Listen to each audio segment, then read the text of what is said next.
Point USA's America Fest. You can watch Kaylee McEnany speak live. You guys are at the front line of freedom, of liberty, of justice. This is the greatest nation on earth. Fight for the last best hope on earth. America is our home. America That is a gift is our home. we get to live in That the is a United States. gift we get to live in America.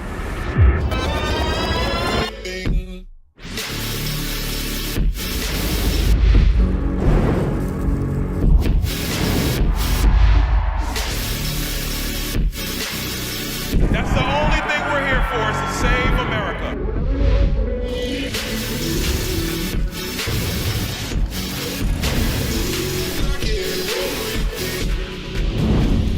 What's going on, Phoenix?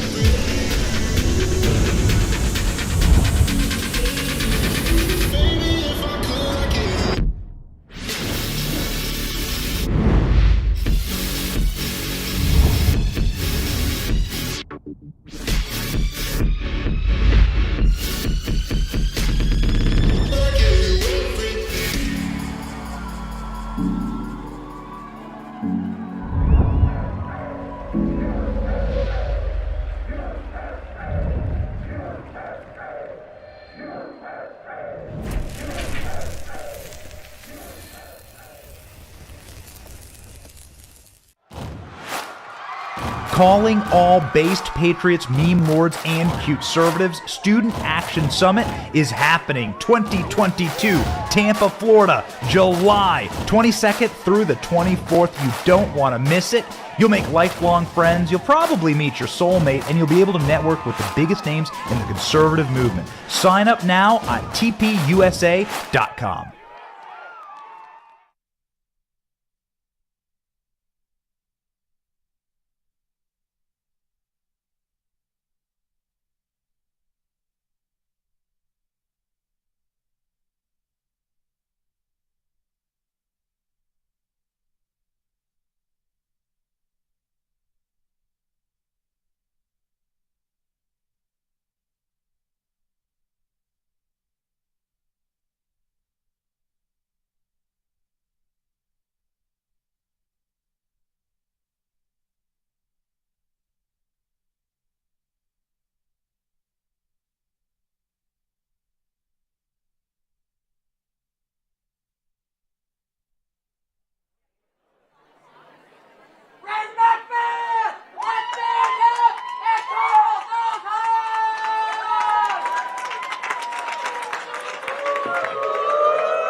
Well, hello, University of Arkansas and Northwest Arkansas. How are you feeling tonight? Woo! Thank you so much to everyone for coming out tonight. We've had an amazing turnout, as you can see. Thank you so much for joining us tonight. We have a few people that we would like to thank. Yes, first we'd like to thank our security, police officers, and all law enforcement for keeping us safe, not only tonight, but every day, and putting their lives on the line to keep us safe. Also, we'd like,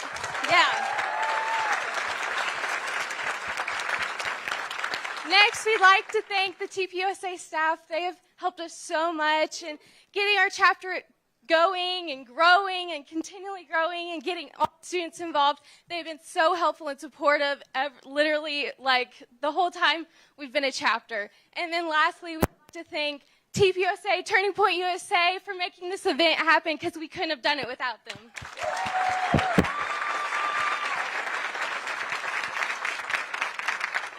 If you are interested in getting involved with Turning Point USA, if you're in high school or in college, check out the Get Involved table in the lobby. We'd love to help you get plugged in. And we would love to see you at Young Women's Leadership Summit this summer and Student Action Summit. They're awesome events sponsored by Turning Point USA. You don't want to miss it. Thank you so much for joining us tonight.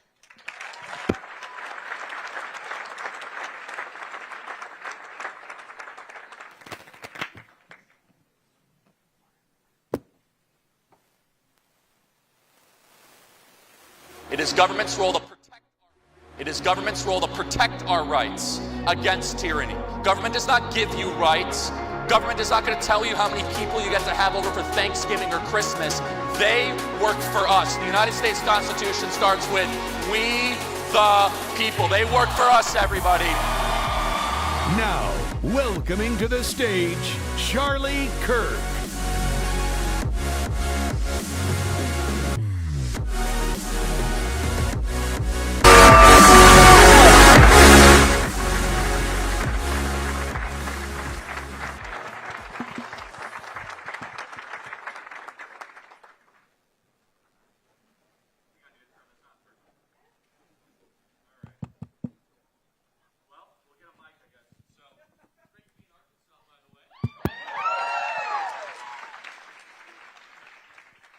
I'll give you that one. There you go. Okay, now we're working, everybody. Hey, great to be here. We're kicking off our tour again. We're going to have a lot of fun. I love Arkansas. I've come here a couple times in my life, and my cousins are here. It's great to see them. See, we all fled Chicago together. There's a lot of that going around. Anyone else flee Chicago? Yeah, we're all in this together. And so it's a great place to be. We now live in Arizona and traveling the country. Bringing the good message of freedom and liberty. I just want to thank our amazing Turning Point USA students. They've done such an amazing job promoting this event. They've done such a great job. And it's really important what they're doing, being outspoken conservatives on high school and college campuses. It's the most important thing that's happening in our country. So I'm banned from Twitter, everybody, if you haven't heard. So we're going to walk through that. I actually haven't spoken very much about it publicly. I did a podcast or two on it. And it's on a very interesting thing. So the way Twitter works, if you don't know, if you violate one of their kind of guidelines, they give you an opportunity to delete the tweet. Basically, okay, I engaged in hate speech. You can get your Twitter account back. And so we logged onto our Twitter account. We're like, wait, why don't we have access to our Twitter account anymore? So I tweeted this out, and I want to just anyone to tell me if there's anything inaccurate about this tweet. Richard Levine spent 54 years of his life as a man. He had a wife and a family. He transitioned to being a woman in 2011. Joe Biden then appointed Levine to be a 4-star admiral, and is now USA Today has named Rachel Levine as Woman of the Year. True. Where are the feminists? Right? Perfectly factual. But now I engaged in something called dead naming. Are you familiar with this phenomenon? No, I had to learn it alongside everyone else, including our millions of followers. So dead naming is when you use the name that used to exist of someone who's trans. And super, like, politically incorrect, I guess. You're like not even allowed to mention the birth name anymore. It's now called dead naming. So I guess you can't call like Muhammad Ali Cassius Clay anymore, or anyone who's ever changed their name ever. And so because of this, Twitter basically says, okay, you're no longer allowed to have access to your account. You have to acknowledge and bend the knee and tell the rest of the world that you engaged in hate speech. And there's this like big red button that says you can press delete. And look, it's very tempting. You know, we used to do a lot on Twitter. And I thought to myself, you know what? Every single semester I'm traveling, I'm talking to college kids, telling them to hold the line, that it's worth the cost, that you might lose friends. I'm like, what a hypocrite I would be if I just like pressed that red button and told Twitter, like, I did something wrong. Meanwhile, keep fighting on campus, everybody, and see you later. You know what? No, actually, no. Like, Twitter, have a nice life. If you want to give me my account back without me pressing that stupid red button, then fine. And it kind of goes to this deeper question. And by the way, if you read my tweet, I think I was actually like overly generous, quite honestly. I admitted that one can transition from a man to a woman, which I don't believe, actually. I think you could think you can, but I think your chromosomal structure is unchangeable. Scientifically, that's totally true, regardless of how much scientific intervention that you put forward. And so, but you could think whatever you want to think, and still Twitter's like, nope, you dead named that person. Again, not anything I was even like trying to do or was aware of, just kind of giving a factual biography of the entire set of circumstances, which kind of leads to a question I want us all to ponder over tonight and think deeply about, and I'd love all of your opinions, which is the most important question that has really been confusing people, including the top levels of our government, which is, what is a woman, right? And so I know this is so hard for some of us to grasp. I know I'm not a biologist, so I'm not really well-versed to be able to answer these questions. Of course, for those of you that, I don't know, watch the Oscars and not, which is funny enough. We'll get into that. But don't watch anything that happens around you. Ketanji Brown Jackson, woman that wants to, I think she's a woman. Who am I to say? I don't know. She won't tell us because she doesn't know what a woman is. Trying to be on the U.S. Supreme Court, was asked a question by Marsha Blackburn, very simple question, what can you define what a woman is? And she responded like with this kind of smug arrogance, no, I can't. I'm not a biologist. So look, I'm not a veterinarian. I know a dog when I see one. I'm not a meteorologist. I know that there was a tornado yesterday at 4:30 in the morning, right? Not exactly something that you need to have like a degree in biology to be able to understand what a woman is. And it kind of got thinking as she was like so smug and she responded, which is, this has now become a wildly controversial thing in America. It's that if you're not even able to say, you know, this is a woman and this is a man. And what's so amazing about this is that 95 to 97% of the country agrees in biological reality, and yet 95 to 97% of the country is afraid to talk about this issue. And so it's like this totally out of whack balance, right? Where regardless of your politics, regardless of your view, I think we could all agree that there are differences between men and women, like men can't become pregnant, women can, like very basic things. Apple, by the way, has a pregnant man emoji. You guys can check it out on your phone. I don't know why you would. It's kind of weird. But anyway, you can if you want. And so we're at this moment where a Supreme Court justice is like, what, you're asking me to kind of define what a woman is? And it's so interesting. Like when I grew up and all the liberals were screaming at me in like high school and they were mostly feminists, like all they cared about was like women's rights. Like it was the #1 thing. And I look back, I kind of agree with like 90% of what they used to say, which is we women are so different than men, we don't want to be oppressed by you. Like, okay, I think that's probably overblown, but at least you agree that there's differences, right? At least like this, you know what the type of feminists I'm talking about. And so now I open up USA Today on the plane yesterday on the way here, and they have the Woman of the Year kind of on display. And there's Levine, like right in the middle of it as the Woman of the Year. And yeah, it is disgusting. That's right. We should be unafraid to say that, by the way. Like this is not normal. This is not like the new progressive thing. It's awful and it should be rejected and repudiated. And anyone who believes it shouldn't be taken seriously, honestly. Like they should be put in the category of flat earthers. I mean that. I mean, it's not something you should take it seriously. Like, well, we need to really think deeply about a woman. No, we don't. Actually, no. I could see women in this audience and see men in this audience, and it's that simple. But no, you're not a biologist. You don't have a PhD to be able to interpret it. Maybe that's the problem, isn't it? Maybe the problem is we've been giving all this power to people with PhDs and medical degrees, and we've become less free, less healthy, sicker, more depressed, more addicted to alcohol and drugs in the last 2 years, the more power we give to these experts that are biologists and scientists like Fauci and all these people that run this country. Maybe they know very little, and the everyday plumber, electrician, police officer, and welder have far more wisdom than some biologist in Harvard that's supposed to tell us how to run our life. So what's so, again, I don't like desire to talk about this issue, like what is a man, what is a woman, but this issue's been forced and we're going to win. It's that simple, okay?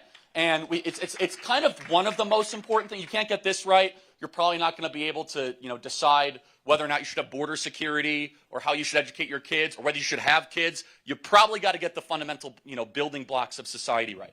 And so this all happened simultaneously. The Twitter ban, Levine, being called Woman of the Year, and then just kind of the death of female NCAA sports that most people didn't even know it happened in real time. So I have to always kind of just kind of reiterate it for the audience of what happened, because it's amazing how the media censored this entire story. So enter William Thomas. I'm not allowed to say that because it's dead naming, whatever, William Thomas, whatever.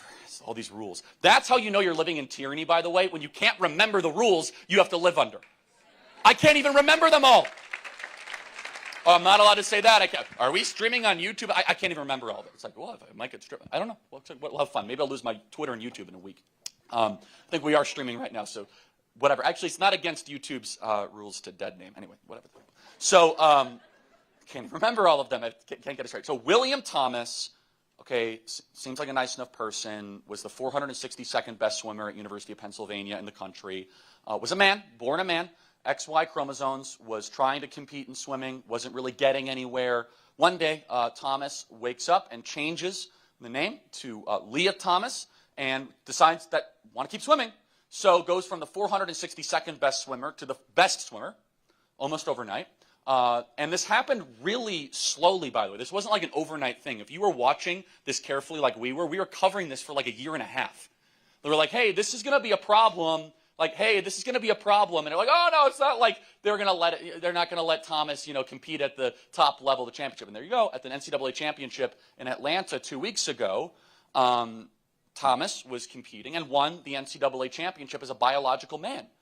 And again, that kind of goes back to that whole feminist critique, right? Which is we're so upset that because we're being oppressed by men. And I say, so the feminists are silent because they're now okay because they're oppressed by men, even though they think they're women.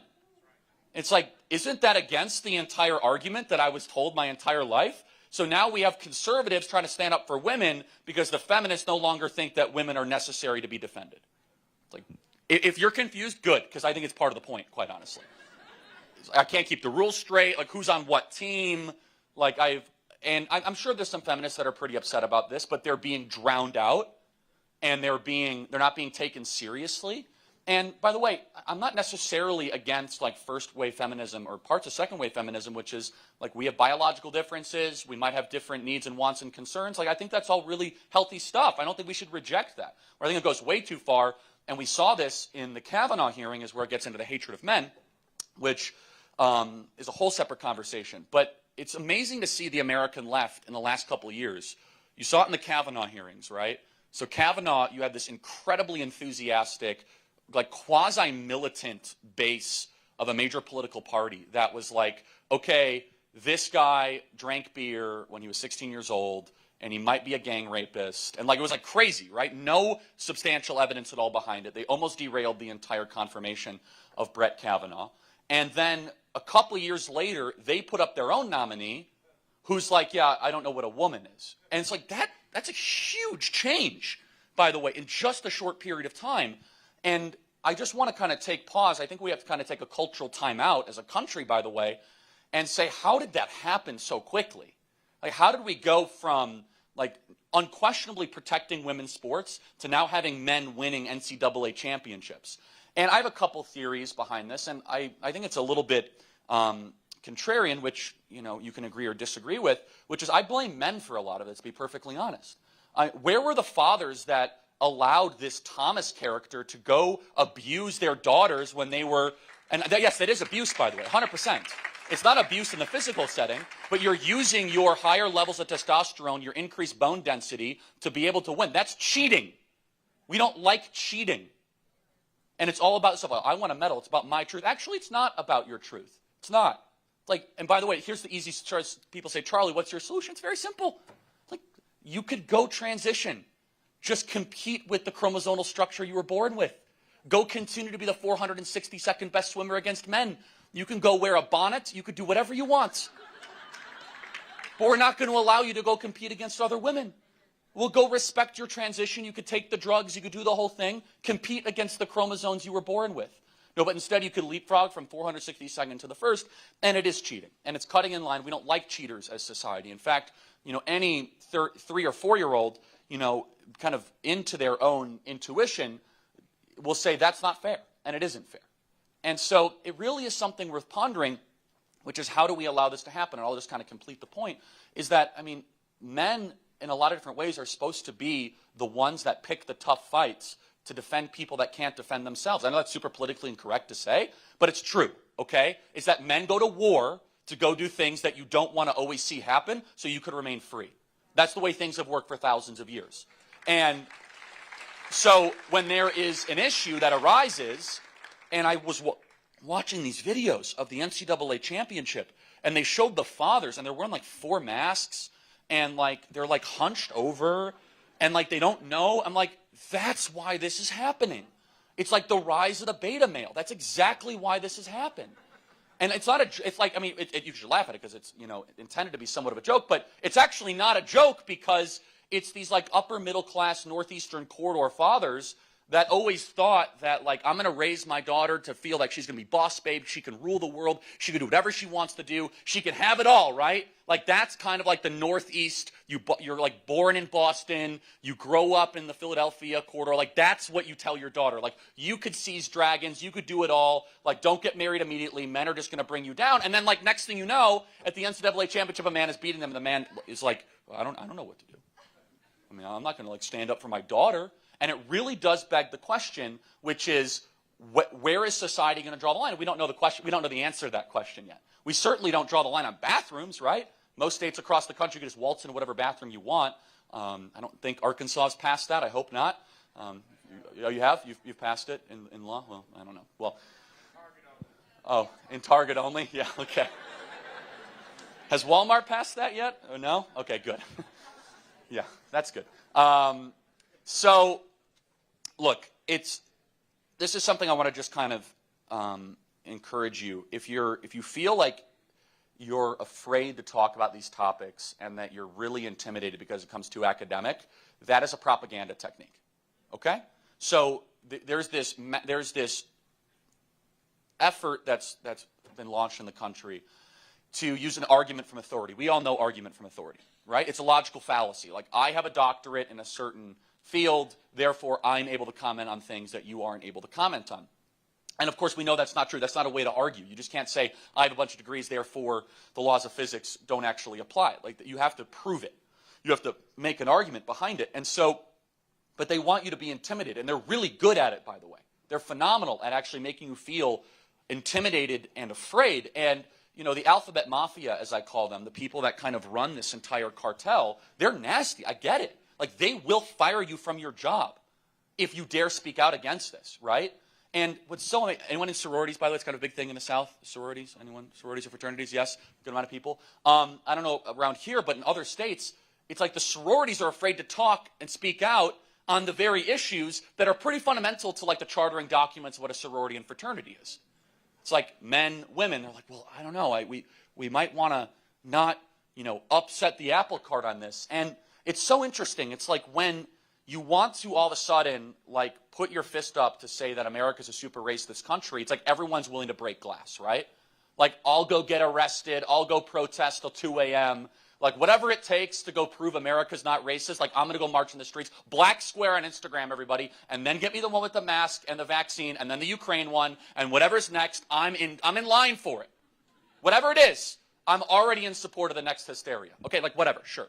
But it's like the one thing that we're asking you to break glass for, like societal, civilizational, like, structure, people, like, back away.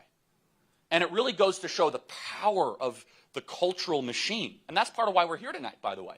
So that you know that you're actually not alone, that there's hundreds, if not thousands, of other young people that actually share your views and your values, that whatever the kind of current tyranny of the moment isn't unquestionable. And so that's the other thing I want to mention is that, you know, I hate tyranny, you should hate tyranny. I hate when a few people rule a lot of people without their permission. That's basically what tyranny is, right? Small group of people ruling a lot of people without their permission. We love the Constitution. One of the reasons we love the Constitution is because it has permission built into the Constitution. Consent to the governed, very basic component of the Constitution. You can't do something dramatic or bold without our permission, and we will check and balance to make sure that it doesn't happen. And so, but there's other forms of tyranny, though. It's not just government. And that's the one thing that I always try to tell conservatives is that there's cultural tyranny and there's corporate tyranny that is sometimes actually more powerful against you than just the government. You see, like, the government didn't ban me from Twitter, right? I mean, if the government banned me from Twitter, I would actually be able to sue them and, you know, say that it's a First Amendment right. It's a private company. You can do whatever you want. And I know a lot of you that are looking now to go to apply for jobs, you know, and you're going to graduate college soon, and you're probably afraid, and I get it. I actually do. I'm not telling you not to be afraid. I'm telling you it's probably you're going to be a happier and freer person if you dismiss that fear. We could talk about that. But it's a legitimate thing, right? You went into debt, you know, to go study whatever they told you to go study. Hopefully you benefited from it. Probably not, but, like, whatever. That's college. Happy to get into that. By the way, most young people believe that college is a waste of time. That's a separate conversation for a different time. More of an indictment of the college cartel than anything else. But then you're nervous, right? You want to get a job. You want to be able to work for a good company. And the next thing you know, you go look up, 10 places you want to go to apply. Or even worse, you look up places where you're going to go get internships, right? Which is kind of a prerequisite. And all of a sudden, those of you that have summer internships, you go work for any of these companies, like, whoa! Like, just like the HR training Zoom call, it's like I have to put my pronouns to, like, go work at this investment bank. And then all of a sudden, you know what that is? That's a warning shot for you. Without them ever putting it in writing, they're trying to tell you, they're like, hey, conservative over there, you want to get a paycheck? You want to have a career in this company? You better sit down and shut up because we're in charge. And it's really, I get it, it's intimidating. Now, there's ways to work through that. I actually think that's a really unhappy way to live under the tyranny of other people just for a paycheck. But for some people, I get it. You went into debt. You want to move your family up the socioeconomic ladder. But that's a form of tyranny. It's immoral. And there's other ways to fight it. Start your own business, entrepreneurship, all this sort of stuff. But that's not actually coming from the government. And that's where we need, as conservatives, need to broaden our kind of indictment of what is really challenging young people in particular. Like, what are the things that you're coming up against? And it's not just you're worried about the FBI or the Department of Justice, which is, obviously super corrupt and comes after people for political purposes. But you're like, actually, I'm worried that my employer is going to have something, they're going to dig up something I said on my social media 8 years ago, take it out of context, put it as a referral to the HR manager, and my career is going to get obliterated, and those 4 years at University of Arkansas will be for nothing. That's what keeps me up at night. So now I want to improve my social credit score system by posting the Ukrainian flag, posting the black square flag, and posting, showing that I got the 4 boosters and I'm on the waiting list for the 5th, or whatever it is that, boosts your social credit score. That's so Maoist. Like, it's insanely totalitarian. And I know that there's some exceptions to this, but generally when you go work for a major corporation, I don't want to speak for the major corporations here in Arkansas. You guys could fill in whether or not they're, enlightened or woke or whatever, I don't know. But generally, most across the country, the Fortune 100 companies, the Fortune 25 companies, when you graduates go work for there, it's like compliance, and there's another 1,000 people that want your job. And so how did we get here? How did we get to a place where Capital Street Partners, one of the largest investment banks in the country, are saying that, we're not going to hire white people for the next couple of years without full unanimous permission of the board. We're only going to hire people of color. How do we get to that place, right? And it kind of goes to this false virtue of tolerance that I want to explore with you guys, which is, for far too long, like, we always sought to be the people that were liked and were nice. And that's a good thing to want, obviously. No one wants to be hated. But when they start to take over every major corporation and they take over every place that you're going to actually get value from, then all of a sudden you're like, wow, I wish people would have been a little disagreeable before. I could go example after example after example. And so what do you do about it? We can get to that in Q&A if you guys want. So I want to speak now just a little bit about kind of the things facing students and young people, and then we can do some questions and we'll have some fun. So I get in a lot of trouble when I say this, but adults don't heckle me when I say this. But I think just let me finish the argument. The students are going to be enthusiastic about it when I say this, which is that this generation has gotten a really raw deal. And this generation, I think, has been lied to and manipulated more so than any other generation in recent history. And I'm going to tell you why exactly. I'm not saying that they shouldn't work harder and all this. People, I just get the craziest emails. Charlie, all millennials are lazy. You know what? No. Some millennials are lazier than other generations, but most millennials, they want to get their act together, and they're the generation of rule followers. Now, you guys are mostly Generation Z, is that right? Gen Z-ish? So let me tell you kind of how this generation was raised and where all of a sudden things went wrong. They did everything they were told to do for a decade. Okay, go get good ACT scores. Go get good SAT scores. Go take the AP courses. Go borrow a bunch of money to go to a school. Go to that school. Keep showing up to it. So they borrow money they don't have to study things that don't matter, to go find jobs that don't exist. Then they go move into urban metropolitan areas filled with a debt burden to go rent property and not own property. We as conservatives should be advocates for owning things. It creates better citizens and better people. It is the lowest property ownership of any generation in American history. We should support increasing property ownership, especially with acreage all around. It creates conservatives like immediately, right? When you have to go manage something that isn't just like pushing a button in an elevator, that's what we should support. And so, but then they followed the rules, and then what next hit? At the place where millennials and Gen Z are the most likely to have the surge of their income going up or their wealth increasing, we decide to lock down our country for 2 years because of a virus that they were not at threat from. And so they followed the rules. Okay, I'm going to stay at home 15 days to slow the spread. You got it. Well, we're now on day like 790 of 15 days to slow the spread. Okay, I'm going to follow the rules. I'm going to wear the mask at all times. I'm going to work from home, work remote. I'm going to do what I'm told to do, where promotions and job advancements are a lot harder when you're working at home. It just is. It's like a lot of these companies went through a stagnation and went through a short burst, but you saw this incredible moment where we as a society decided to forsake the well-being of the young to try to protect the old. No society has done that in recent memory at all. And the argument was like, well, young people could spread it to older people. How do young people stop seeing them until there's a solution that could actually be put forward? So what ended up happening? Well, everything now costs twice as much. Everything. From gas to property. And so this generation, it's so funny, I get people that reach out. They say, oh, this generation needs to just go buy property and land. Really, with what money exactly? Like, with the money they're not earning because they studied North African lesbian poetry at some local college or something? Or with the debt burden that they went into debt to go do that? Like, what money are they supposed to do a down payment on a home now that everything is more expensive? Everything. It costs like $900 to get from Little Rock now to here in a car or whatever it is, right? I'm sure you guys are paying like $150 to pay up, fill your tank of gas. And so what I'm getting at, I'm not saying that young people can't work harder and make better decisions. All those things are true. I get that.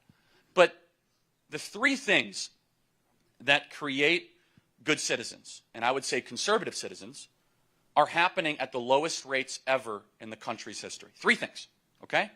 Owning property, getting married, and having children. So this generation is doing those three things less than any other generation in history. Adults should say, time out, why is that the case? Is it all because they're a bunch of rebellious punks? No. There's plenty of them. They're smart Alex, whatever, okay? Fine. Cultural stuff, Disney's a problem, social media, all that stuff. I get all of it. I'll agree with all of it. That is not why this generation has more people that are unmarried in their 30s than are married. First time ever. We've never seen anything quite like it. And so I would argue that one of the main reasons is obviously the cartel of the colleges and the whole scam that is embedded in that, and how we have just totally condescendingly destroyed muscular work in this country, right? Where we act as if the people who work at their hands are stupid, when in reality they're necessary and wise, and the people that are stupid are the people that say, I can't define what a woman is. But you all know this, when you're in high school, you get this like relentless train of questioning, like, where are you going to college? Where are you going to college? Where are you going to college? Not why are you going to college, but where are you going to college? Where are you going to college? And never should be like, you know what, I might not go to college, I'm going to go become a welder. Like, oh. And basically when you're 18, it makes a really big impact. Like, oh, you're going to be lower on the caste system. Like, you're going to be one of those people. You're going to be like a sweaty person. And so basically, and you guys all know it's true. Like, like high school guidance counselors have done more damage to destroying muscular work in this country than any other community of people that I could think of. And so it creates this caste system where the people who keep the economy alive are the muscular class, the ones that drive the trucks. They're the ones that make sure our stores continue to have food on them. They're the ones that plant and grow the food. They're the ones that protect our streets when there's civil unrest. They're the ones that go fight the wars that keep us safe. They're the ones that police our border. But what happened is during the lockdowns is the Zoom and the Skype class decided that everyone just can kind of work from a laptop. We're just going to open up our laptop. What's so interesting is the mandates that obviously we're here to hopefully we'll say will never happen again. They disproportionately affected the people that were actually keeping the country afloat. It's like, yeah, if you're able to kind of roll out of bed at 8:55 and open up your computer and just go to work the same, then like vaccine mandates and mask mandates don't irritate you the same as someone that has to work on an assembly line all day long to make sure that your family has food to eat that night. And it's this caste system that was built in, and so then young people were basically put in a penalty box, earlier recent graduates or current college students, a penalty box for 18 months. 18 months, and it's not like the country was the same when you left it. So for 18 months, nothing was normal. So we have the most suicidal, most depressed, most alcohol addicted, most drug addicted generation in history. And I hear from, people that are baby boomer plus, like, oh, they just need to work harder and get their act together. It's like, wait a second. It's like, do you think there might be anything with public policy that might have actually handed them something where they're in a less free country? The lockdowns were a massive government intervention that did nothing but made young people poorer and made rich people richer. It was an upside-down wealth distribution scheme to make students and recent college graduates less likely to own property, get married, and have children. And so one of the things I try to implore with conservatives running for office, and this is kind of one of the takeaways, is that we should talk about making those three things easier. You all of a sudden want young people to be less depressed, have them start owning land, finding a partner of meaning, and have children. Those three things are like the easy things we should be talking about. There's other things in particular, beyond that. Having a job would be nice, because that would make the other things possible. But instead, I'm afraid that conservatives are kind of missing this opportunity. And there's this opportunity, and this is one of the reasons why Bernie Sanders resonates so well with younger people. And this is something that a lot of, I think, adults are missing, and you guys would resonate.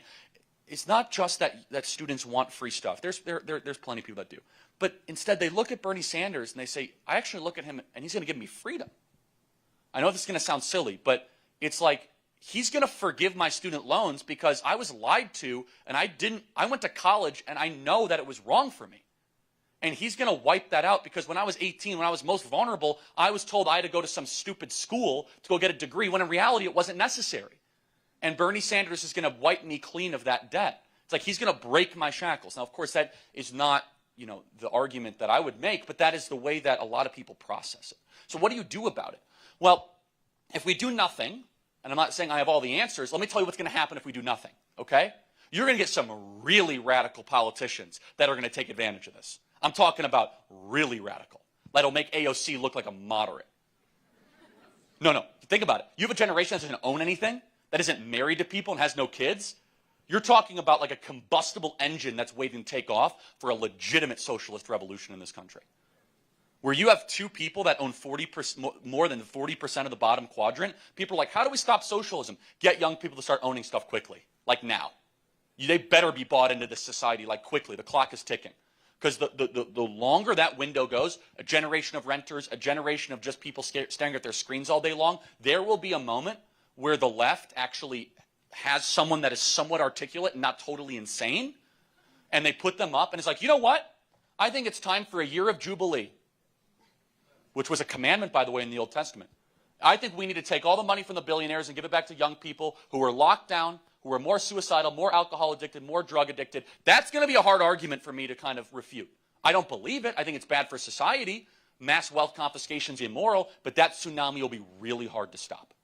And it will make America less free. It will only make the government more powerful. So how do we stop it? We need to make sure all of you are bought into the system. This is one of the things that has always made America so difficult to have a socialist revolution is the middle class. The middle class is completely disappearing. They want a class that if you're lucky enough to make it, you work for a major corporation or a major tech company, and you're kind of in that ruling elite, the top 2% of the country, or you're just kind of in this managed poor. You get the government checks, you get the stimulus checks, you really don't get much wealthier every single year. You kind of live in your government appropriated housing unit. Super depressing, by the way, like incredibly depressing. And small business entrepreneurship basically disappears. So that kind of putting all that together, my challenge to adults is that there needs to be an intergenerational apology. And people don't like hearing that. They don't. The lockdowns have created, and the fiscal policy that went alongside of it, by the way, and the $6 trillion of new money that was created, I believe have created a set of circumstances that are making this generation so far behind the 8 ball before they can even vote when they're 18 years old. This is a deal that is immoral from the very start. So I'm not saying redistribution, but there needs to be a national recovery program. A program that prioritizes young people, Generation Z and millennials in particular, and gets them excited about something again.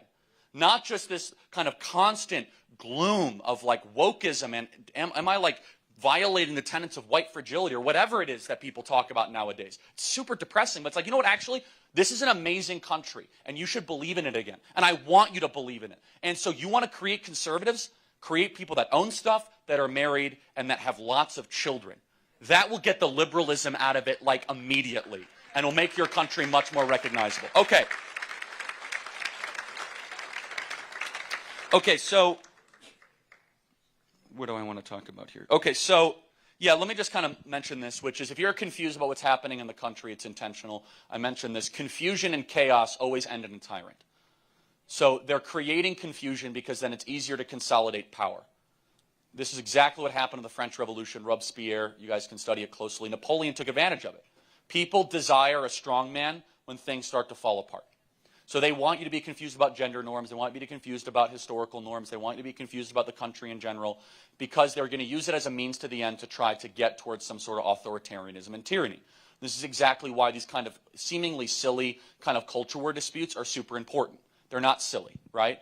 Being able to define what a man is, what a woman is because, you know, we should reject tyranny in all of its forms, but when people are owning nothing and they're in this kind of place of widespread confusion, they're going to be more likely to want to latch onto someone that's going to come in and say, you know what, I'm going to nationalize things, I'm going to get rid of inflation, all this. It creates the conditions for that kind of person to come into place, right? And that's the way that you kind of view of all this. Finally, I want to ask, what is the purpose of education? A lot of you guys are in education right now. I've made my thoughts somewhat clear about college. Happy to go into that more. Parents out there, be very careful sending your kids to college. You'll play Russian roulette with their values, and you may never see them again. Maybe University of Arkansas has no liberals. I don't know. Maybe, I don't know. You guys could tell me. So there you go. So you guys could tell me all about it, I'm sure. So I never go into a state and tell people what's wrong with their state. California, actually, that's the exception. I do that all the time in California. I'm done wrong. That's not true. But you guys could tell me in Q&A, and then I can respond to that, and we can explore that together. But what is the purpose of education? And this is something that we're kind of debating right now in our country, and you see that in this whole Florida situation, right? Where in Florida, somehow Disney, $250 billion major media company, is coming out, and they're super upset because all of a sudden, 5-year-olds won't be learning about gay sex or whatever, right? And by the way, this is total gaslighting. It's pure and total propaganda, okay? Is that if you think you're losing your mind, you're not. This is a propaganda technique, okay? It's a parental rights bill that was passed in Florida that is so vanilla, it should have gotten unanimous support and Disney should have supported it. Instead, the exact opposite has happened. Instead, Governor Ron DeSantis, God bless him, by the way, the courageous and the wonderful Ron DeSantis, signed into law this parental rights bill. Disney is now saying by the end of the year they want half their characters to be lesbian, gay, bisexual, trans, I can't remember all the letters, whatever, all that stuff. By the end of the year they want half. They want more children to be exposed to gay kissing and that stuff. That's their own statement. You can make your own judgment on that, whether you think 5-year-olds need to be exposed to that. And then Disney comes out and they say in their private Zoom call now leaked that it's the not so secret gay agenda at Disney. Okay, so if we don't actually know what education is, some of these things can be kind of hard to dispute because someone will say, no, it's free speech. We need to give teachers free speech to 5-year-olds. I say, who on earth, what do you think education is? Do you think it's the time for a teacher to spout out whatever they want to talk about? Of course not. You're developing a mind there, and that's a really fragile thing. I don't care your opinion at all, actually. There's some guy in MSNBC who says, I'm really concerned because I won't be able to tell my 5-year-olds in kindergarten that I went paddleboarding with my husband. It was a guy that was saying this. I was like, wait, and he called them his children in the class, which was super creepy, right? But it's like, wait a second, whoever told you that's the purpose of why you're a teacher? You as a teacher are there to lead a student towards what is good, true, and beautiful. You're there to create good citizens. You're there to capture their imagination so they can study the Western canon towards things that make them a fully developed human being. And then people say, well, Charlie, what if the children think differently? Exactly, who cares? They're children. They're not in charge of their own education. This is exactly what's wrong. And by the way, you think about it, we've been propagandized about this. People say, well, we have to listen to children's opinion. No, we don't. It's completely irrelevant what the children think. What's relevant is what we want and what is good. If we now think it's controversial to say adults know what is better for children than what children think for as children, then we got to redo the entire dietary guidelines now. This is the most obvious thing that we could get. We say, and they're like, well, no, we need to have all the children share their opinions. It's like, actually, it's irrelevant what an 8-year-old opinion is to me. What's relevant is, are they grasping things that get them on the journey to be a complete human being? Understand the unity of mind, body, and spirit. To understand what it's like that the world is really tough, really nasty, really mean, and they're going to have to be tough and have perseverance and grit to get through that. To know that they are just one part in an ever-unfolding story of a God who made them and loves them, and they're made in the image of that God. Are we communicating that? And so, what is the purpose of education? It's not giving a teacher some soapbox to say whatever they want to say. It's instead having teachers that know they want to lead them forth towards what is good, true, and beautiful. And that's actually where the word education comes from. It means literally to lead forth in Latin. Okay, so that's a lot of fun.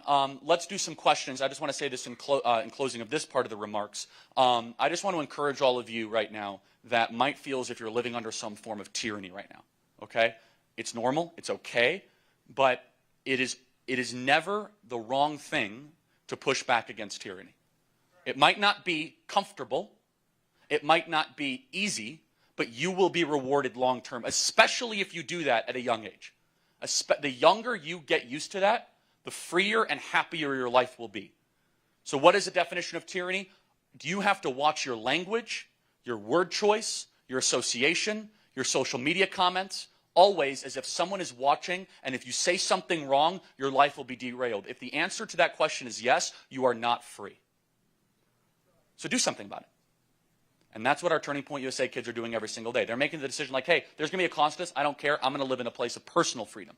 And I want to get that country back, and you guys can all do that. Okay, thank you so much. Let's do some questions, guys. So.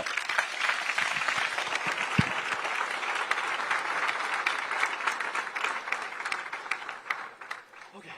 Right here, if you guys line up, and we love disagreements. No soapbox, though, please. So we reserve the right to interject. Okay, let's get to some questions here. We got a fair amount of time, too. So, okay, we'll get right here. Let's get that mic on, please.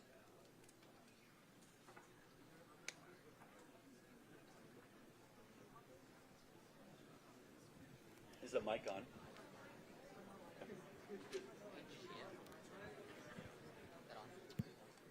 No. Nope. Is it on? Hello? All right, we only got one working mic, I think. So why don't you shout it and I'll repeat it. Yeah, okay. At what point do you think... Oh, someone's working over there. Yeah. Okay. At what point do you think corporations have a right, if any, to require vaccinations of any kind? It's a great question. So, look, I think over a certain size, over 10 employees, I would have loved to have seen every conservative legislature to say that vaccination status is a protected class, and it's none of the business of an employer to be able to come in and to require the vaccine of anyone. In fact, I should even say 10 people. I should just say in general, if you are in a workplace, similar under the Civil Rights Act, where there is a protected class, if you will. And look, no one should be forced to get the vaccine against their will. No one should be forced to get the vaccine against their will. And the amount of people that lost their jobs, lost their livelihoods, that saw their entire world fall apart all around them was so unbelievable to me. So what should conservatives do about that? Well, lawmakers should step up and say, listen, if you have rights as an employee, that you should not be able to be terminated for your job just because you don't want to take an experimental vaccine, that we all know, by the way, does not prevent against infection, does not totally prevent against hospitalization. And by the way, if we're talking about this in general, why is it that we're never allowed to talk about azithromycin, hydroxychloroquine, ivermectin, vitamin D? Why is it we can never talk about those things, ever? So, corporations should, so vaccine status should fall under HIPAA. Let me say that again. Vaccine status should fall under HIPAA, and it currently does not. And so that's a very easy fix that anyone in our government could do. Thank you for your question. So I apologize. Okay.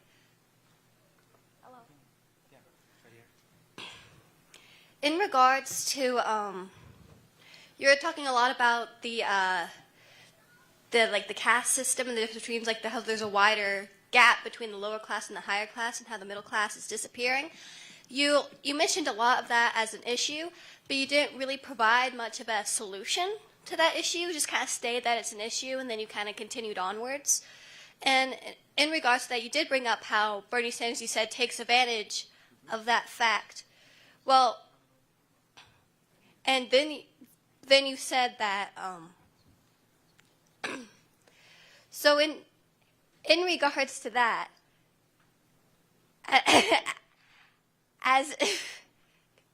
I probably That's okay. So you're asking basically what would be some of my solutions to that, right? Not just addressing the problem. Is that a fair summary? More or less. Okay, that's fine. Yeah, so I'm glad you mentioned it.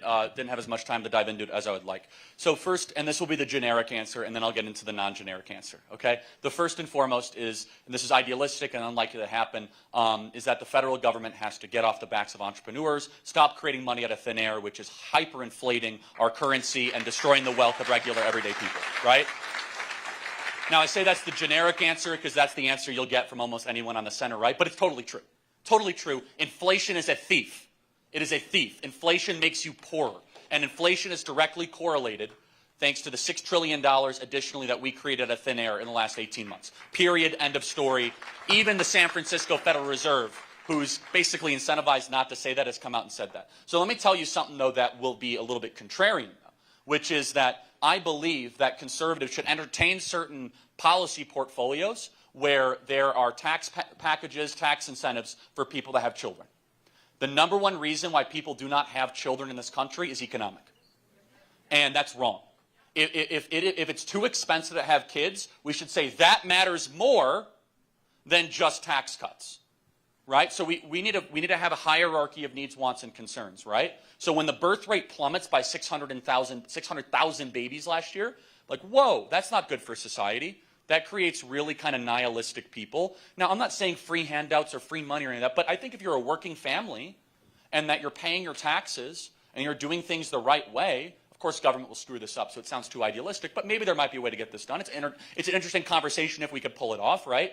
Which would be, I actually think that we need to make it easier to do that. And so this is a moral question, right? Especially under kind of the current state of affairs that we have right now. We give checks to illegals that come into our country, yet we don't give any sort of benefit, except like maybe like an $800 tax rebate, if that, for young families that are trying to make it. So let me give you an example, right? So in order to sustain a family of 4, you need 53 weeks of labor right now. 53 weeks. So if you're math, you're like, wait a second, that's more than the whole year. Yeah, which means you have to go into debt or both spouses have to work.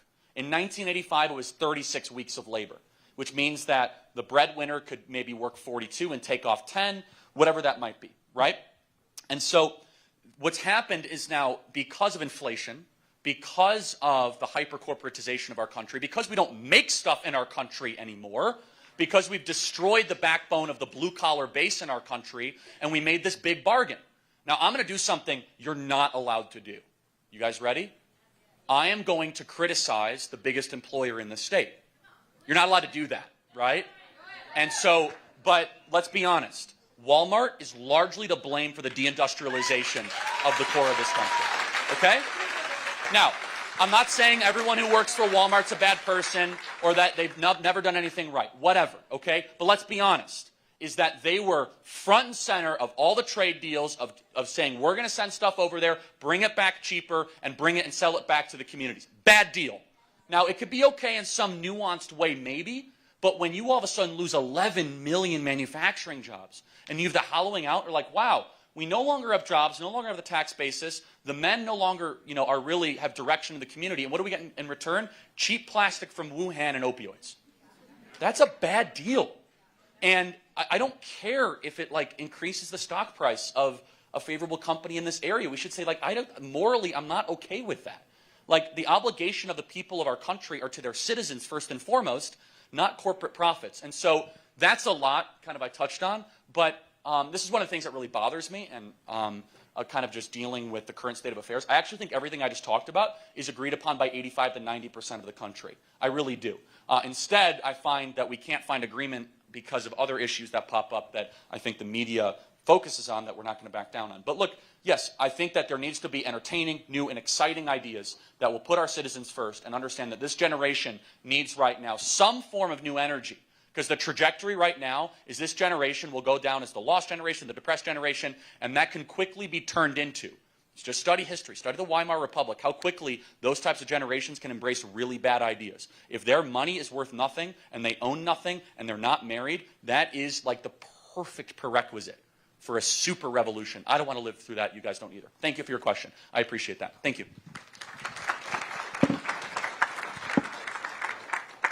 Hey, my question's kind of a two-parter. Is that all right?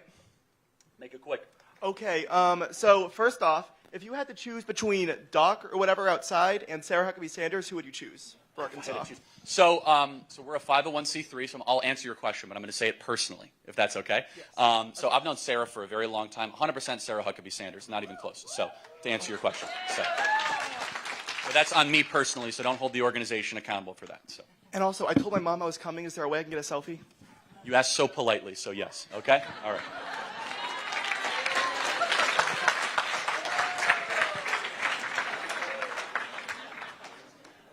You got to get it ready, man. I'm sorry.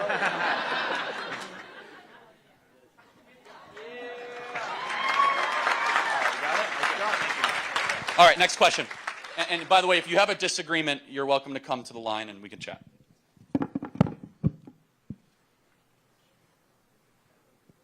Okay, who's up? Hey, Charlie. My name's Journey. I was just curious about the last thing you said about teaching our kids.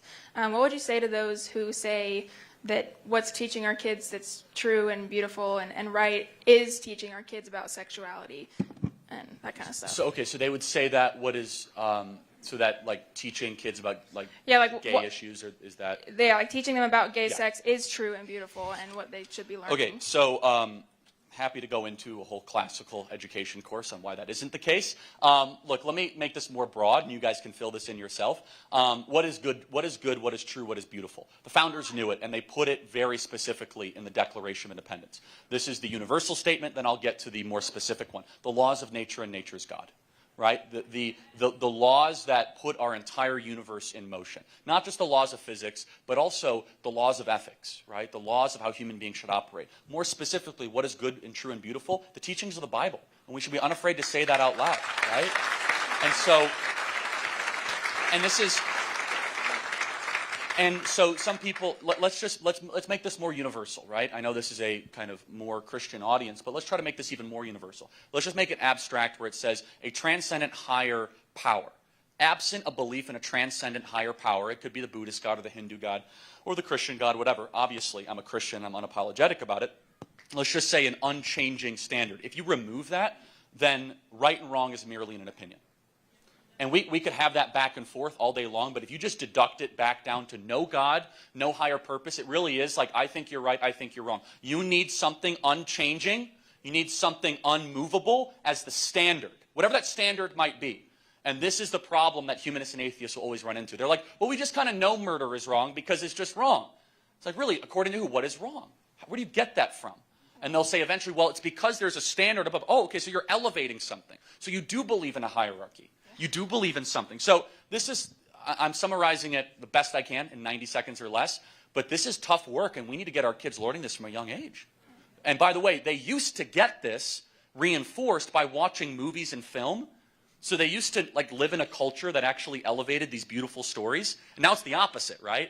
Now, even if you send your kids to a classical education or you're homeschooling, anyone homeschooling, by the way? God bless you guys. Amazing. Even if you're homeschooling, even if you're doing that, you're like, whoa, what are they going to watch when I'm not homeschooling them, right? Like, should I give them a smartphone? Probably not. Like, all these sorts of things, right? Really, really important. So I'm happy to get into the specifics of that more, but I want to get to some more questions. So thank you.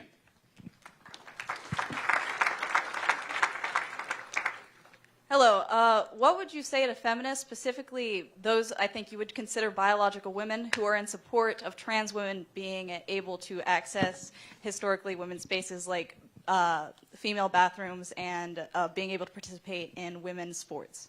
Okay, what would I say? Let me ask, are you one of those feminists? I am. Oh, okay, lucky guess.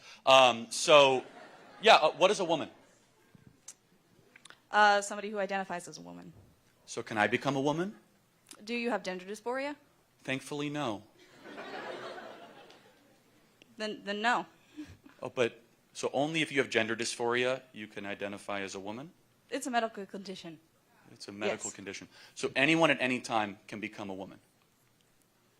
No, because... Well, anyone could have gender dysphoria. It's you claim it upon yourself. You know what? I'm actually thinking I might actually have gender dysphoria. So can I become a woman? Well, I wish you the best in your transition, and I hope that society accepts you. So let me ask you a question. What is cheating? What is cheating? I can pull up a dictionary definition. No, like give an example. Maybe taking something from somebody, or a strong person, you know, maybe using their power against the weak. Sure. Somebody Okay. using their power against the weak. Got it. Okay. Is Leah Thomas or William Thomas biologically stronger than the competitors that she was against? I don't know about that specific situation. Probably because she is number one. Won the national title. Yes. Okay. Won Well, the after national title. after the transition, right? Okay. Is that fair? Yes. So the other women against the man were born with less bone density, lower testosterone levels. What are they supposed to do to make it even? I would not know on that specific situation. Right. So there's nothing they can do because men have more testosterone, muscle mass, and bone density. So wouldn't that be cheating?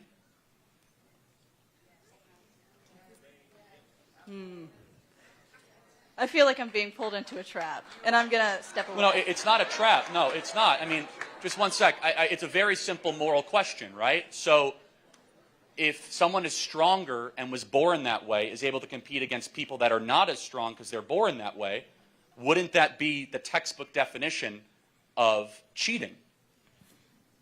I don't know about that one. I'm going to step away. Okay. Thank you. Can I ask you one more question, though?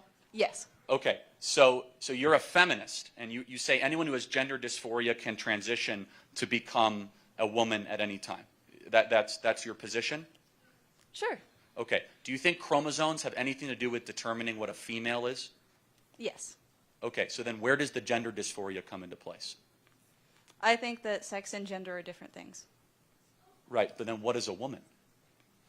Somebody who identifies as a woman. So anyone can be a woman at any single time. You've asked me this question. It's still no. Got it. And you're a feminist? I am. So who are you trying to Still protect? true. What was that? What women are you trying to protect? Women. All women.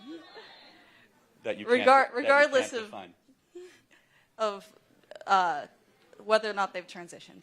Whether or not they've transitioned. Yes. Well, I wish you well in the coming situation where now, as a feminist, you're going to have to live under the tyranny of men who think they're women. Thank you for being here tonight. One more question. We're going to get to the next one. Thank you.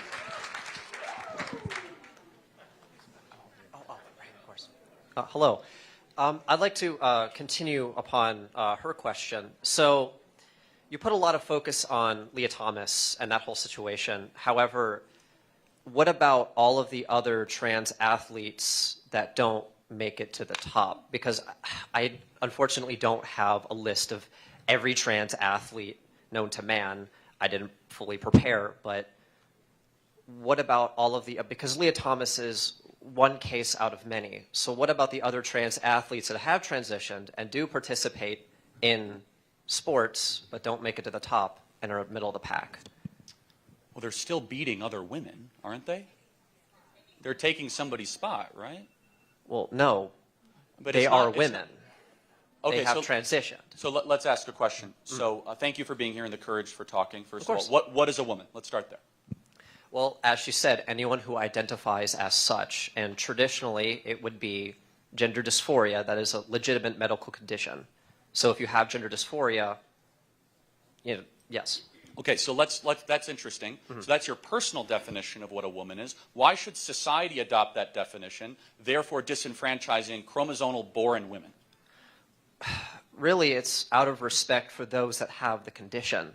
Got it. So we should elevate the people with the mental condition over half the population. No. Not at all. I'm just saying that we should just simply, because it's not a battle between I'm elevating this person over another person. It's merely out of respect for that person, for them to feel comfortable and to participate in the sport of, their gender that they identify as. Okay, so feeling comfortable. So giving people what they want is not always the right thing. Okay? So let me give you an example. We do not give liposuction to people with anorexia.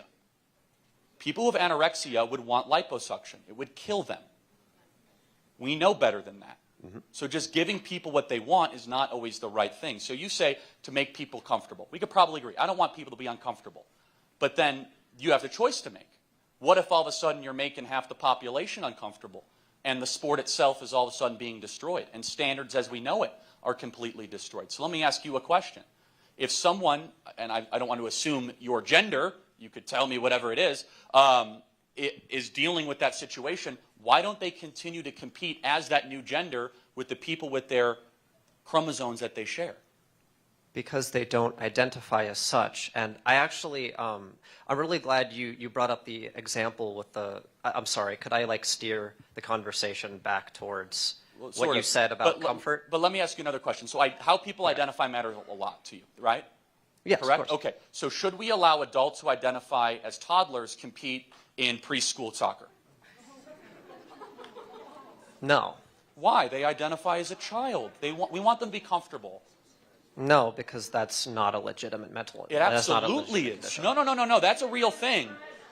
Having people think that they're in a different body is a real thing. People think that they're dogs. People think that they're cats, and some people think they're children still. They never grow out of it. It's a legitimate mental condition.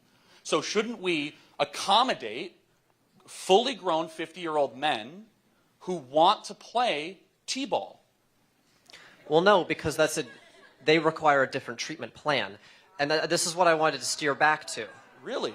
Yes, okay. I wanted to steer back towards what we talked about with comfort. It is shown, and this is legitimate, those who transition and are treated as the gender that they identify as mentally improve unbelievably, and it is absolutely true. So I hate to break it to you. They're more likely to commit suicide. There's a huge community called Transition Regret.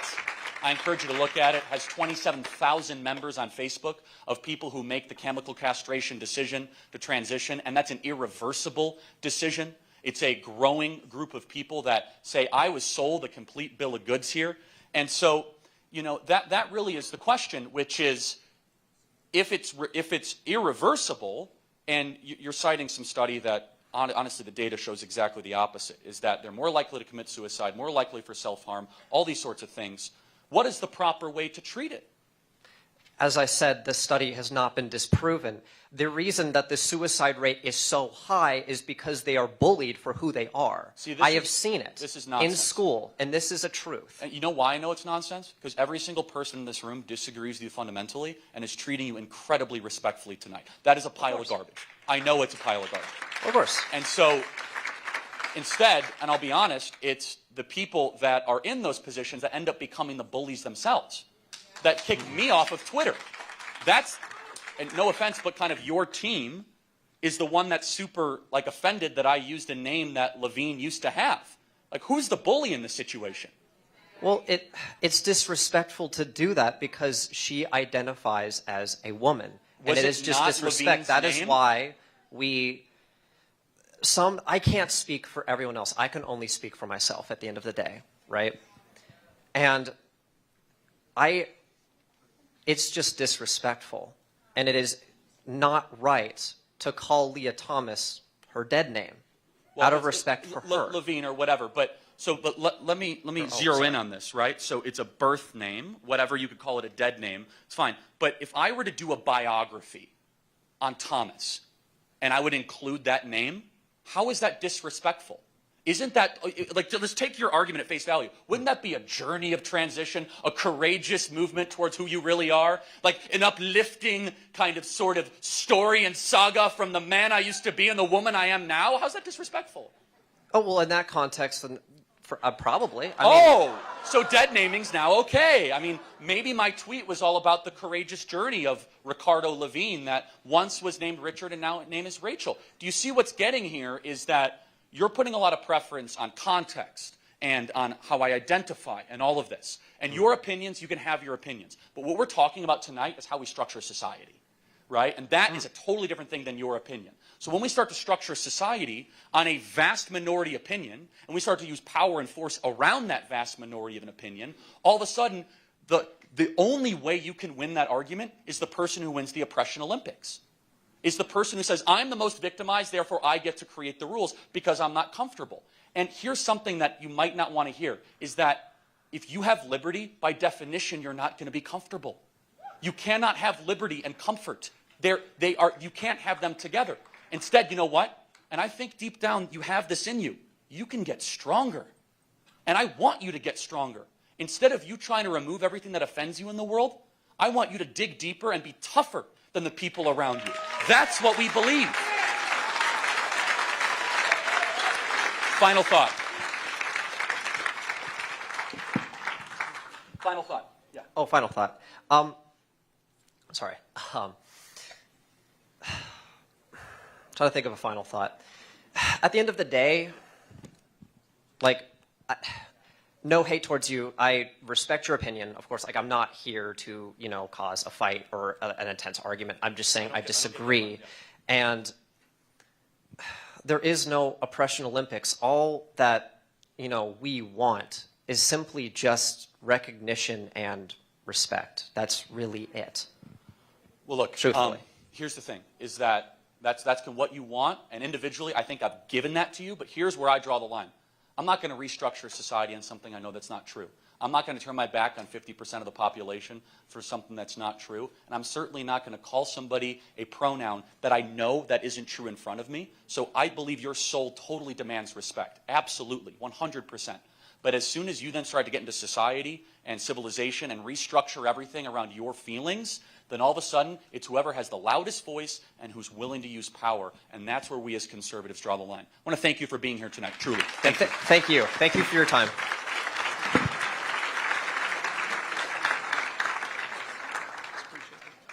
Yes, Charlie. Oh, my bad. I didn't realize that. Yes, Charlie. My name is Johan Gonzalez. And first of all, I want to thank you for taking the time to answer not only my question, but to those that came before me and those that will come after me.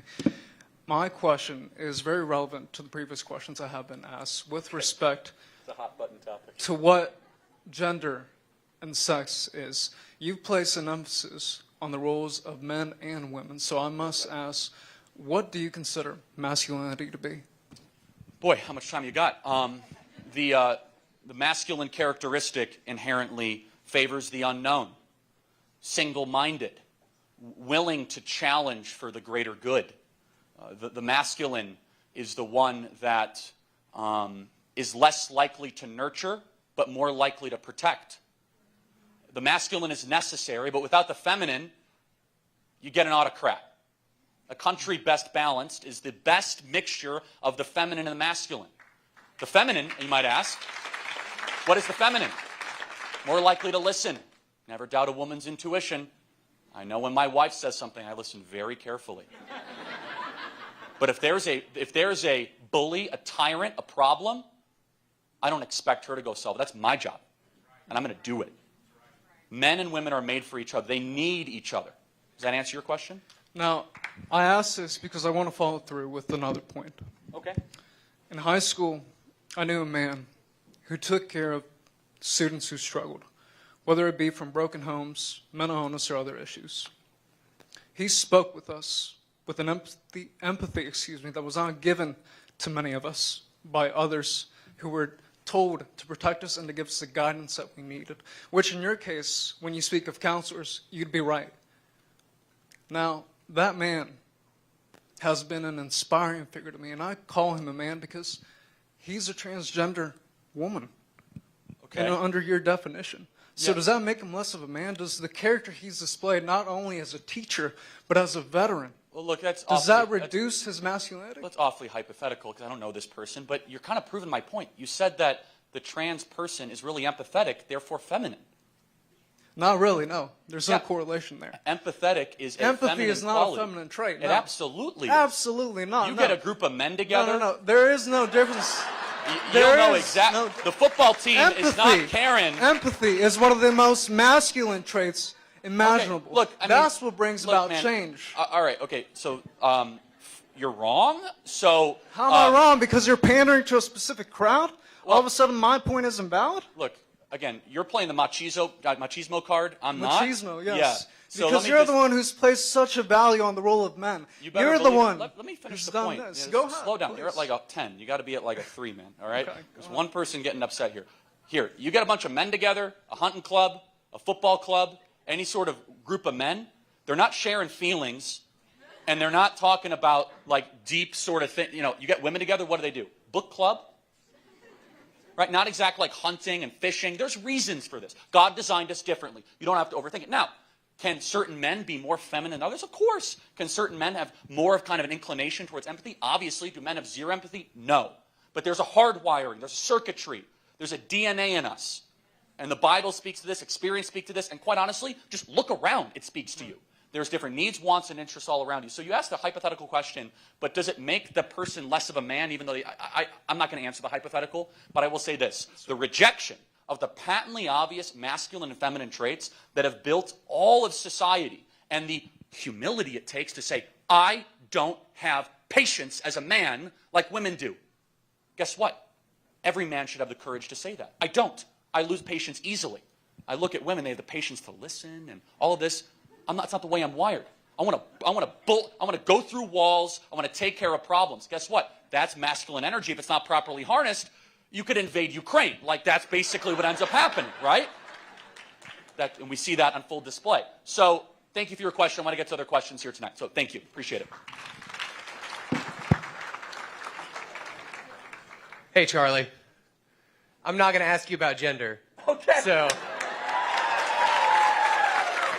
I don't mind. We can keep the firing line going. It's fine. Sure, yeah, but you know, why not? Let's mix it up. So my name's Jarrett. I'm a local business owner here, and you know, I started my business back in 2021, which I almost didn't do because I think a lot of us were very pessimistic on the right.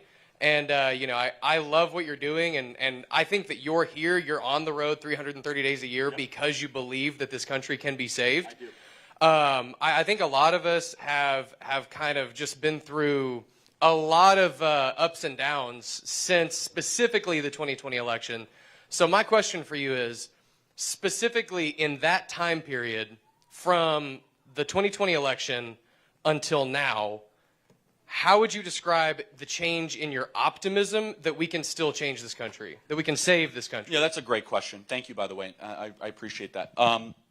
Yeah, of course, I have optimism. I think we could change it. I know the power. I know the problems. We're up against a lot. My goodness. Look, here's the thing. The regime, if you can call it, which is like the collection of cultural institutions, media institutions, economic institutions, they're more powerful than ever. But there's an unexpected development that gives me optimism, that gives me a spirit of positivity, which is the people are more alert and more aware, and they have zero tolerance to this nonsense more than any other time I've seen this in the last decade. We are seeing the rise of the citizen at every single corner. We're seeing students care more about their education. We're seeing moms show up to school board meetings all across the country. We're seeing people show up in massive numbers and demand better out of the people in charge. And so what's happening is all of a sudden, the American people are rejecting their kind of identity, if you will, in being a subject or a serf, and instead they said, I want to be a citizen. Being a citizen is hard. Being a citizen means you're going to take responsibility for your country and responsibility for your actions. Being a citizen means you're going to show up to meetings like this and learn and take nights to do this when you very well could be just sitting at home doing nothing. Being a citizen means voting is like the minimal thing that you do. And so I'm very optimistic in that way. And I also believe some of this discussion here tonight and just kind of the back and forth that we've had, just so we know that 95% of the country thinks the points that were previously made are so insane, they'll vote for anyone who doesn't believe in that stuff. Like anyone. Is that this idea, like, wait a second, anyone could be a woman and all this, that the woke, if you will, they are giving a massive once-in-a-generation opportunity to all of a sudden bring this country back to some sort of normalcy and some sort of center. They are so out of whack. They are so out of balance. When you start to say that we need black-only dormitories at colleges across the country where men can become pregnant and all this sort of stuff, most people say, I don't know what I believe politically, but I don't believe that. And that gives me so much optimism because they are doubling and tripling down on the most unpopular, radical ideas imaginable in our society. You said you're a small business owner? Yes, that's right. I have an insurance agency here. We need more entrepreneurs. Let me say that again. We need more entrepreneurs. Thank you so much. We're hiring. We're hiring, by the way. Okay, good. My name is Micah, and just a quick question. I get a lot of flack and crap for being black and conservative. So Malcolm X in the 60s said that, black people are only used as a political football for white liberals. Yeah. What would you say that your best argument is to disprove that fact and whatnot? Well, I kind of agree with Malcolm X, if that's okay to say. I don't know if you're asking me to disprove that, but no, prove that it was true. Oh, I'm sorry. Okay, thank you. Yeah. So just to understand, Malcolm X, kind of a mixed bag, and don't agree with everything he believed in, but Malcolm X was totally right on this. Malcolm X railed against white liberals that were trying to use the black population for their own personal gain, and boy was he right. And so you kind of look at, just look at one public polling poll, right? Where the question is, do you support defunding the police? Most black communities don't support defunding the police. Who supports defunding the police are upper white liberals on the northeast side of New York. It's there's this huge disconnect. And so, look, if you look at an even more fundamental, deeper level of this, I think what is most interesting and most important is that black culture in America is completely disconnected from white liberal metropolitan culture. And they're actually at the exact opposite. You could speak, and you might disagree, but at least my experience and the black conservatives I spend time with is that this trans issue is the least popular in the black community of all the communities in the country. It's it's the least popular, especially when it comes to men. They're what? Are you kidding me? And yet it's being pushed by white liberals on a party where they're the most reliable voting demographic, right?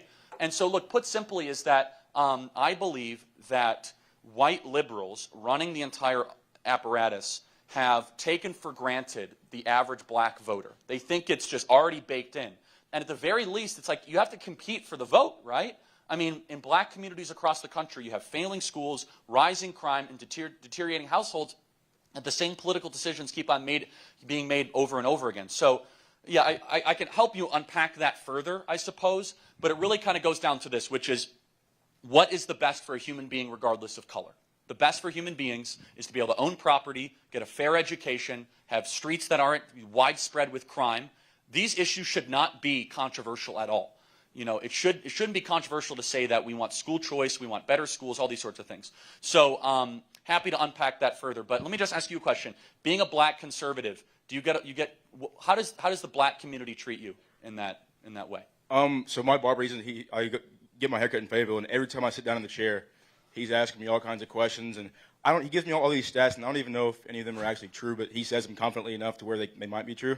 And I just have to sit there and take it. I don't know what exactly stats, to refute those with. It's not your job. So, I just get, and all my uncles and everybody just rails on me. I've been called, Uncle Tom, every name in the book. There's a great movie. I don't know if you've seen that movie. I've seen it. With Larry Elder and the great Candace Owens. Yeah. So let me just kind of encourage you, though.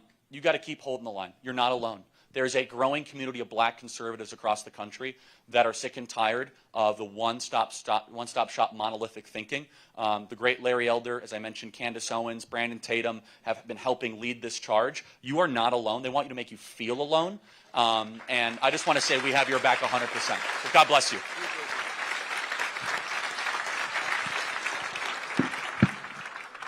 Hey, Charlie, I appreciate how much time you spent talking about housing policy specifically, but I want to ask you, what do we as young people do when the people in charge of things like interest rates and down payments at the Federal Reserve only care about making Green Line go up for woke Wall Street businesses? Yeah, what a great question. So, look, this is the tough part, right, which is we're now in a place where your financial future is less in the hands of what you do and more in the hands of what your leaders do. That's not a good set of circumstances. I'll prove it to you, right? So we'll have 23% inflation in most cities across the country this year, minimum. I don't believe the government numbers, and you shouldn't either. It's 23 to 25% across the board. At least it is in Phoenix. We know it. We've charted it. So that means that if you just keep your money in your bank account, you'll get 23 to 25% poorer each year. So what do you have to do then? You have to go put your money to work. And this is so people buy risky stocks or investments hoping that they'll be able to have the market go up in a correlated fashion. I'm not a market guy. I know enough to be dangerous. I don't think the Dow's going up 25% this year. Maybe I'm wrong, but if the market goes up 25%, that means you're just staying neutral. That means you're not getting poor. That means you're just staying the same. I want you to think about that. And so this is the issue, right? Which is this creates cynicism. This connects to kind of what I said earlier, that if you're a young person, you want to believe in the country, right? You want to believe in the system, and you're like, okay, I'm penalized for saving. You will get 25% poorer for saving your money. That's a bad country to live in, right? Not that America's bad, but you know what I mean? You don't want to live in that country. where the people who save are the ones that are penalized the most. And so the people that spend quickly are the ones that actually get rewarded. That creates really bad economic decisions. It creates people to invest in ideas that don't really matter. It also creates a lot of economic cynicism, meaning like I might as well go on a vacation, I might as well go into debt, which is the other thing, which is the great winners of this entire equation. So does anyone own property that's young over there? Anyone? Raise your hand, like 2 or 3 hands. So what's terrible, and I guarantee this side of the room owns a lot of property, right? Yes, almost the whole side of the room. So here's the awful nature of what just happened. Not awful for me, I own property and they do too, but it's awful for this side of the room. Your debt, let's say you have a $500,000 mortgage on your home, and all of a sudden inflation's 25%. Your debt burden actually decreased by 25%. And so if you're rewarded, but then you want to go buy a home, it's 25% harder because everything went up in value. So you see the different sides of the room there in disenfranchises. So if you owned property and you borrowed a bunch of money in this kind of short window when rates were super low, you're making out like a bandit right now. You know, corporate borrowing went up by $650 billion in the midst of the pandemic. They knew it was happening. They're like, rates are low, let's just borrow as much money as we can. We're never going to get this opportunity ever again. So there's ways to fix this. We actually don't have to overcomplicate it. I believe we got to raise rates like immediately. It's like cough syrup. You got to take it. You don't like it, but it's good for the economy. The longer we are on this low rate kind of sugar high, the harder it's going to be for this side of the room to ever break out of it. And then we don't have to overcomplicate this part. My goodness, you want an immediate stimulus? Open up the American energy entrepreneur. Like, what are we doing here? I mean, that's an easy thing to do. And yet we're thinking of buying oil from foreign adversaries, Iran and even Russia. We won't even use our own. That right there will create jobs. And then finally, we need to reopen the American economy. That's the big thing, is that if you're growing at least, then inflation can be managed, right? So let's say they say inflation 7%. I don't believe them, but let's pretend it's 8%, okay? But if you're growing at 9%, well, then at least your growth is outpacing the inflation. Not ideal, but it's not catastrophic. So what's happening is that average corporations like, oh yeah, here's a 3% raise. That's what Delta Airlines did. Well, that doesn't cover the 6-7% cost of living increase. So you're getting 4% poorer. But guess what? The CEO of Delta, he's able to either defer gains via stock, which continues to go up, or rich people are able to deploy their assets a lot quicker and easily in terms of inflation. They'll go to inflation-resistant assets, like apartment complexes. Apartment complexes are the perfect thing to own in inflation. Why? You can raise your rates every month. And the asset will only increase in value. That side of the room is not owning a lot of apartment complexes, right? They're the ones using it. So what can you do about it? You got to vote people into office that are going to return sound money, stop this ridiculous spending spree that Washington, D.C. is on, and get back to some fiscal sanity. It's the best thing we could do, and do it quickly. Thank you.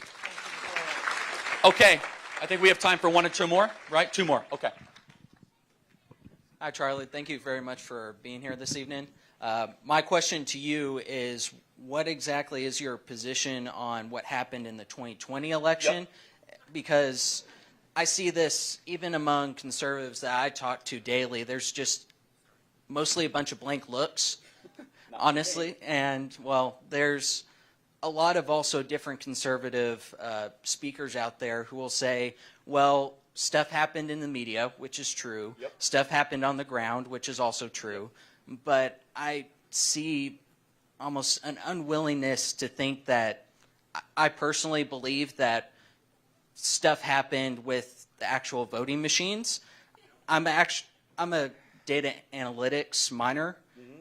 A lot of my professors are more moderate, and they say the data makes no sense. None of it at all. When you look at even the actual results of what happened, it made no sense. Yeah, but you're close, because even you will say we're not there yet to be able to prove that. So I agree, the data makes no sense. I have suspicions, but here, let me tell you what I do know and what I do believe. Let's start with a movie that I'm in that all of you guys got to see, Dinesh D'Souza's upcoming movie, 2,000 Mules. It's going to be incredible. Using cell phone technology, they were able to trace ballot traffic harvesters in Georgia, Arizona, Pennsylvania, Wisconsin, that actually moved ballots illegally in the middle of the night, 3 a.m. You'll see videos of people getting out of the car, stacks of ballots, latex gloves, fully masked, 3 a.m., going up to ballot drop boxes, full videos, putting ballots into the drop boxes, taking pictures of every ballot so they can get paid, taking off the latex gloves and throwing it in the trash. You'll see video after video after video. So look, I'm not going to speculate on the machines. You know a lot more about it than I do. I'm open-minded to it. I've had every expert come on my show, but it kind of always stops with we think, not that we can prove. I'll be very honest. That's just not there yet. You and I could talk privately about that. But let me be very blunt about this. Any person running for office that isn't willing to say that that election was anything short of a highway robbery is a coward, because it was. It was a highway robbery from every single way, from Zuckerberg's $420 million that came in, from the ballot mules to the Hunter Biden suppression story, all of it. It all played in tandem together. So thank you for being here tonight. We're almost out of time. I got to do the last question. Thank you. Hi. I'm Nico, and I just started a Turning Point USA chapter at Don Tyson School of Innovation. I was wondering if you have... Thank you. I was wondering if you had any tips on how I could further that and what I could do in response to criticism or hate on that. Are you in high school, you said? Yes. Okay, so great question to end on, because now I gotta tell you the truth, and you'll never forget this, but it's gonna hurt, but you'll like it. But it's not against you, which is important though. If you make the decision to be an open conservative in your life, it will come with a cost. It is unavoidable. This is not the roses and unicorn speech. It's not. You're gonna be bullied. You'll be called names. You'll be ridiculed. You're gonna lose a lot of friends, but you'll be tough. And then all of a sudden, you'll get in a place of mind that will bless you for the rest of your life. You'll no longer go around looking for things wrong to try to remove them. You'll say, I'm tough enough to be able to get through them. It's the best thing a young person can get through. So how do you get through it? You're just going to have to dig deep and become a tougher person. We'll be there to support you. We'll be there to support you with resources, trainings, conferences, staff, you name it. That's what we do at Turning Point USA. But I'm not going to cut any corners. Like, yeah, you're going to be called every name in the book. Teachers are going to look at you funny. It might even impact what college you go to if you decide to go to college, right? It will. All those things are true. But what's really important is, are you developing the soul of an individual? And when you're fighting for things that are virtuous and you're getting backlash for them, that's a great thing for a young person to go through. In fact, it's an essential thing for a young person to go through. So here's where you'll be able to have confidence. You're not alone. Look at all these fellow leaders. Look at everyone in the room.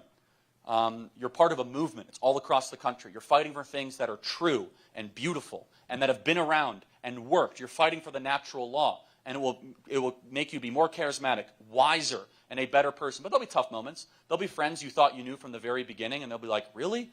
Now all of a sudden? And like, all right, you're going to learn a lot about those things.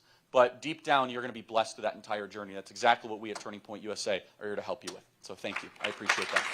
All right, everybody. So I want to thank you guys for a great night. I want to thank the opposition people that came up here tonight that were bold enough to be able to speak. I thought that was really helpful. If you're not already subscribed, I appreciate you guys that listen to the Charlie Kirk Show podcast. Thank you for that. You can re-listen to all of these at any time. If you're not yet involved with Turning Point USA, get involved. We have our Young Women's Leadership Summit coming up in Dallas. June, I want to say 2nd, 3rd, you can check it out. TPUSA.no, 3rd, 4th, and 5th. That's right. TPUSA.com/YWLS. Check it out. It's not too far from here. And I just want to encourage you guys. We live in the greatest nation ever to exist in the history of the world.